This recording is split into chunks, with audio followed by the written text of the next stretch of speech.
तो आइए अब डिस्कस करते हैं नोमेनक्लेचर अल्कीन के केस में।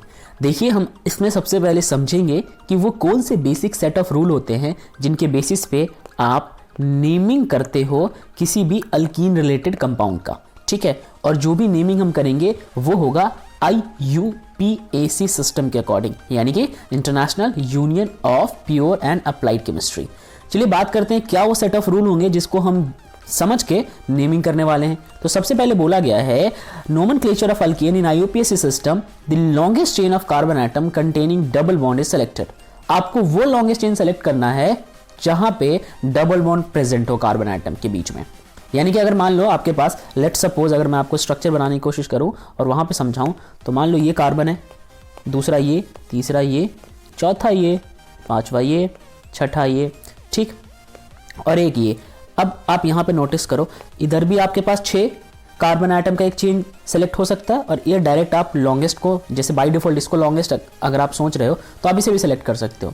मगर अल्कीन के केस में आप इसे सेलेक्ट नहीं कर पाओगे जस्ट बिकॉज कि यहाँ पे डबल बॉन्ड का कोई भी कार्बन आइटम प्रेजेंट नहीं है। तो आपके पास ऑप्शन सिर्फ बचता है ये वाला।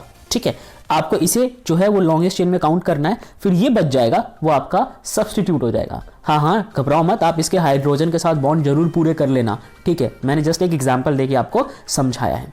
तो आई होप कि आपको मेरी ये बात समझ आ गई होगी। तो नंबर 1 रूल क्या था कि how to select longest chain. तो लॉन्गेस्ट चेन कैसे सेलेक्ट करते हैं? आंसर क्या है? The chain which contain double bond. ठीक है, ये चीज समझ गए। अब बोला गया है numbering of the chain is also done from the end where is nearer to double bond. यानी कि आपको नंबरिंग भी कुछ इस प्रकार से करनी है कि डबल बॉन्ड जो है वो सबसे करीब हो। अब इसी स्ट्रक्चर को आप ध्यान से देखो, तो यहाँ पे आपको जो नंबरिंग है ना वो इस प्रकार से करनी है। जैसे देखो, इधर से 1 2 3 4 5 6, अगर इधर से करोगे तो इसको फिर लीस्ट पोजीशन मिलेगा, 5th पोजीशन मिलेगा इस डबल बॉन्ड को। मगर आप इधर से करोगे तो इसे 1st पोजीशन मिल जाएगा। तो आपको नंबरिंग इधर से करनी है, 1 2 फिर 3 फिर 4 फिर 5 और फिर 6। ठीक है, इस तरीके से आपको नंबरिंग करनी है। तो 2 रूल हो गए, एक तो लॉन्गेस्ट चेन आइडेंटिफाई करना समझ गए, और एक हम नंबरिंग कैसे करें कि भाई आपके डबल बॉन्ड को लीस्ट जो है वो नंबर मिल जाए। आइए आगे पढ़ते हैं क्या बोला गया। तो जब आप नंबरिंग कर लोगे उसके बाद the suffix ene replace ane of the alkane. अब जो भी उसकी नेमिंग होगी, जैसे मान लो वहां पे 6 कार्बन था तो उसकी नेमिंग क्या करनी चाहिए? अगर मैं ब्रांच हटा दूं तो 6 के केस में नेमिंग क्या होती है? हेक्सेन। अगर सिंगल बॉन्ड होता तो हेक्सेन होता, लेकिन बोला यह गया है कि जो सफिक्स है उसमें एन को सब्स्टिट्यूट करो। किससे सब्स्टिट्यूट करो? ईन से सब्स्टिट्यूट करो। तो यहाँ पे अब एन हटके क्या आ जाएगा? ईन, यानी कि प्रॉपर उस स्ट्रक्चर के अकॉर्डिंग नेम होगा इसका हेक्सीन। अब आगे कहते हैं ये कि it may be remembered that first member of alkyne series is CH2। वैसे देखा जाए तो फर्स्ट मेंबर किसी का भी क्या होता है? जिसके अंदर एक कार्बन आइटम हो। बट अल्कीन के केस में हम अब तक ही मान के चलते थे कि भाई हमारे को सबसे मिनिमम भी मिलेगा तो उसमें 2 कार्बन आइटम जरूर होगा। बट ऐसा है नहीं, एक कार्बन आइटम वाला भी हो सकता है। रूल क्या होता है कि भाई आप 2 हाइड्रोजन हटा दो और उसकी जगह डबल बॉन्ड ले आओ। पर ये जो 2 हाइड्रोजन वाला कार्बन आइटम होगा ना, ये बहुत ही रेयरली एग्जिस्ट करता है और इसका जो लाइफ होता है बहुत शॉर्ट होता है। तो आप एक बार को इसको इग्नोर करो। अब बारी आती है कि जो हमारे पास स्टेबल मेंबर आएगा, जो कि अल्कीन का स्टेबल मेंबर होता है, वो होता है C2H4। ठीक है, अभी C2H4 को आप क्या बोलते हो? आप बोलते हो इसे इथीन, या फिर कॉमनली इसे इथाइलिन कहा जाता है, जो कि मैंने पहले भी आपसे डिस्कस किया था। तो ये कुछ बेसिक सेट ऑफ रूल्स थे जिनके बेसिस पे आप नेमिंग करते हो किसी भी अल्कीन या उससे रिलेटेड स्ट्रक्चर का। अब आपके सामने ना कुछ नेम है और स्ट्रक्चर है और उसकी नेमिंग करनी है हमें। तो आइए सबसे पहले मैं इसको ढक देता हूं आपके लिए और हम एक एक करके इसको समझने की कोशिश करेंगे। देखो, ये स्ट्रक्चर है हमारे पास। अब आप बताओ इस स्ट्रक्चर का नेम क्या होना चाहिए? तो आपको यहाँ पे डायरेक्ट दिख रहा है लॉन्गेस्ट चेन की कोई प्रॉब्लम है नहीं, सीधा सीधा इसको लॉन्गेस्ट मानो। अब अगर आप इसको लॉन्गेस्ट मानोगे, इसमें टोटल नंबर ऑफ कार्बन है 3, तो कहीं ना कहीं ये हो जाएगा प्रोप। ठीक है, अब फर्स्ट पोजीशन पे क्या प्रेजेंट है? Double bond. ठीक है, तो प्रोप 1 इन, या फिर बाय डिफॉल्ट फर्स्ट पोजीशन को नहीं भी लिखोगे तो लोग यही मानते हैं कि पहले पे ही क्या प्रेजेंट होगा? डबल बॉन्ड प्रेजेंट होगा। तो आप इसे प्रोपीन भी लिखोगे तो भी चलेगा। ठीक है, तो प्रोप 1 इन लिख दो चाहे प्रोपीन लिख दो, एक ही बात है। तो आइए जरा हम देखें इसका रियल नेम क्या है। देखो, प्रोपीन। ठीक, अगर आप चाहो तो प्रोप 1 इन भी लिख दो, कोई दिक्कत नहीं है। अब इसी तरीके से इस स्ट्रक्चर का देखो, 4 कार्बन आइटम है, ब्यूट, और फर्स्ट पोजीशन पे डबल बॉन्ड है तो ब्यूट 1 इन, या फिर आप ब्यूटीन भी लिख दो। यानी कि अगर आप 1 नहीं लगाते तो बाय डिफॉल्ट वो यही मानेंगे, या तो फर्स्ट इधर से या फिर इधर से, कहीं से भी वो मान लेंगे और ये सोचेंगे कि फर्स्ट पे डबल बॉन्ड प्रेजेंट था। इसका नेम 1 2 3 4 4 कार्बन आइटम है, कहीं से भी नेमिंग कर दो, इधर से भी करोगे तो भी ये वाला जो डबल बॉन्ड है सेकंड पे प्रेजेंट, और इधर से भी नंबरिंग करोगे तो भी ये वाला डबल बॉन्ड सेकंड पे प्रेजेंट, तो ब्यूट-2-ईन। समझ में आ गया? चलिए अब हम इसकी बात करेंगे। ये देखो यहाँ पे 2 बार जो है वो डबल बॉन्ड प्रेजेंट है, तो आपको ऐसा करना है कि कोशिश ये करनी चाहिए कि आपके दोनों डबल बॉन्ड को लीस्ट नंबर मिले। हालांकि यहाँ पे ऐसी कोई कंफ्यूजन नहीं है, कहीं से भी शुरू करोगे लीस्ट मिल जाएगा। तो इधर से करोगे तो इस वाले को, इस डबल बॉन्ड को जहाँ पे मैं पॉइंट कर रहा हूँ, इसको जो है वो फर्स्ट पोजीशन मिलेगा, और फिर इस वाले को मिलेगा थर्ड पोजीशन। तो इस तरीके से इसकी नेमिंग होगी। 4 कार्बन की वजह से यहाँ पे हम यूज करेंगे ब्यूटा, ठीक है, और 2 जगह डबल बॉन्ड है तो 1-3 फिर डाई-इन, ठीक है, डाई-इन का मतलब है 2 बार डबल बॉन्ड था। मेरी बात समझ गए अच्छे से? चलिए अब आगे हम डिस्कस करते हैं फोर्थ स्ट्रक्चर, इसकी नेमिंग क्या होगी। तो यहाँ पे आप देखो लॉन्गेस्ट चेन कैसे हो सकता था, या तो ये वाला लॉन्गेस्ट चेन हो सकता था, ऐसे देखो, ऐसे आए और फिर ऐसे नीचे की ओर निकल गए, या फिर ये सीधा सीधा स्ट्रेट लॉन्गेस्ट मान लो और ये वाला आपका क्या हो जाएगा, ब्रांच हो जाएगा। तो अगर आप ऐसा कुछ करते हो तो इसमें आपको कितने कार्बन दिख रहे हैं, 3 कार्बन, यानी कि ये हो जाएगा प्रॉप, ठीक है, प्रॉप। अब इसका जो डबल बॉन्ड है वो फर्स्ट पोजीशन पे प्रेजेंट है, तो प्रॉप 1-इन। अब इस प्रॉप 1-इन के साथ क्या मौजूद है, एक सब्स्टिट्यूट, कहां पे, सेकेंड कार्बन आइटम पे, तो 2-मिथाइल प्रॉप 1-इन। मेरी बात समझ में आ गई? तो देखो इसके 2 हिस्से होते हैं, ऑर्गेनिक के प्लेलिस्ट में जाके आप एक बार नेमिंग को रीचेक कर ले, जहां आपको समझ आ जाएगा प्रॉपर तरीके से हम नेमिंग कैसे करते हैं। बट यहां पे भी मैं आपको समझाता हूं। 2 हिस्से होते हैं, एक होता है आपका सब्स्टिट्यूट ऑब्वियसली, और दूसरा होता है आपका मेन कार्बन चेन। तो जो मेन कार्बन चेन होता है उसे हम कहते हैं सफिक्स। क्या कहते हैं, सफिक्स, और जो सब्स्टिट्यूट उसे हम कहते हैं प्रीफिक्स।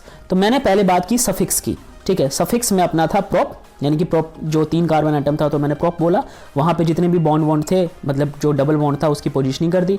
और अब जब हम प्रीफिक्स की बात करेंगे वहाँ पे हमारा ब्रांच चेन आएगा। तो आई होप कि आपको ये सारी बातें समझ आ रही होगी। अब ये स्ट्रक्चर जो है ये आपके लिए है, आंसर भी है, आप समझ लेना इसको कैसे किया गया है। ये जरा इस दिए हुए सॉल्व एग्जाम्पल की नेमिंग करके देखे। तो 13.7 में आपसे बोला हुआ है कि IUPAC नेम्स बताओ इन सभी गिवन कंपाउंड्स का। तो देखिए सबसे पहला जो स्ट्रक्चर है ना, आप इसको बहुत प्रिसाइजली ऑब्जर्व करना। ये CH दिख रहा है आपको, फर्स्ट कार्बन, इसके साथ ये इसके एक तरीके से सब्स्टिट्यूट है, ठीक है। देखो कैसे CH जो है इधर से तो एक बॉन्ड लेके कंप्लीट कर रहा है, और एक हाइड्रोजन जो है वो इसके 2 बॉन्ड पूरे करेगा, मगर अभी भी 2 बॉन्ड इसको चाहिए। तो एक CH3 जो है इसके हेड पे लग जाएगा, और एक CH3 इसके टेल पे लग जाएगा, नीचे की ओर लग जाएगा, यानी कि जो CH3 ट्वाइस है ना, इस CH के साथ एक ऊपर और एक नीचे लग जाएगा, तब जाके आप स्ट्रक्चर की नेमिंग प्रॉपर तरीके से कर पाओगे। तो आइए जरा इसको पहले रीअरेंज कर ले। अगर मैं ठीक से लिखने की कोशिश करूं तो एक तो इसके नीचे लग जाएगा CH3, ठीक है, और एक इसके ऊपर लग जाएगा CH3, और यहां से ना इस CH3 को आप इग्नोर कर दो, इसको मानो ही नहीं कि है, ठीक है। तो मैं इसे कट कर देता हूं आपके लिए, ताकि आपको कंफ्यूजन क्रिएट ना हो। अच्छा, अब आपको शायद ये स्ट्रक्चर समझ आ रहा है। तो आप एक काम कर सकते हो, या तो यहां से शुरू करो और ऐसे ऐसे ऐसे ऐसे ऐसे नीचे की ओर पहुंच जाओ, या फिर आप यहां से शुरू करो, जहां मर्जी वहां से शुरू कर लो। तो मैं टॉप से शुरू कर रहा हूं, यहां से शुरू कर रहा हूं, और फिर ऐसे चलते हुए मैं नीचे की ओर जाऊंगा। तो जब मैं ऐसे चलते हुए नीचे की ओर जाऊंगा तो मेरे को 2 जो है सब्स्टिट्यूट दिखेंगे। कौन से, एक ये बच जाएगा और एक ये बच जाएगा। तो मैं इन दोनों को सब्स्टिट्यूट मान लेता हूं। तो इन दोनों को मैं सर्कल कर देता हूं, एक इसको मैंने सर्कल कर दिया और एक इस वाले को मैंने सर्कल कर दिया। ये दोनों मेरे हो गए सब्स्टिट्यूट, यानी कि इसके साथ अटैच्ड अल्काइल ग्रुप।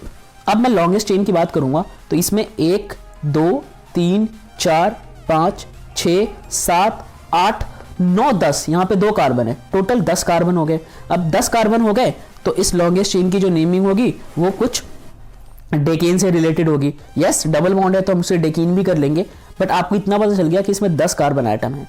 तो हम यहां तक इस लॉन्गेस्ट चेन को कर लिए। अब बारी आती है सब्स्टिट्यूट की, कहां कहां पे प्रेजेंट है सब्स्टिट्यूट। तो एक तो सब्स्टिट्यूट है सेकंड पोजीशन पे, यानी कि यहां से काउंट करोगे तो ये फर्स्ट कार्बन, ये सेकंड, ये थर्ड, तो ये सेकंड पे एक सब्स्टिट्यूट है, और एक सब्स्टिट्यूट प्रेजेंट है 8th पोजीशन पे। जब आप काउंट करके आओगे तो ये आपको 8th पोजीशन दिखेगा। अब जब बारी आती है डबल बॉन्ड के पोजीशनिंग की, तो एक डबल बॉन्ड प्रेजेंट है 3rd पोजीशन पे। ये देखो 1 2 और 3, 3rd पे ये डबल बॉन्ड, फिर 4 5 6 पे ये डबल बॉन्ड।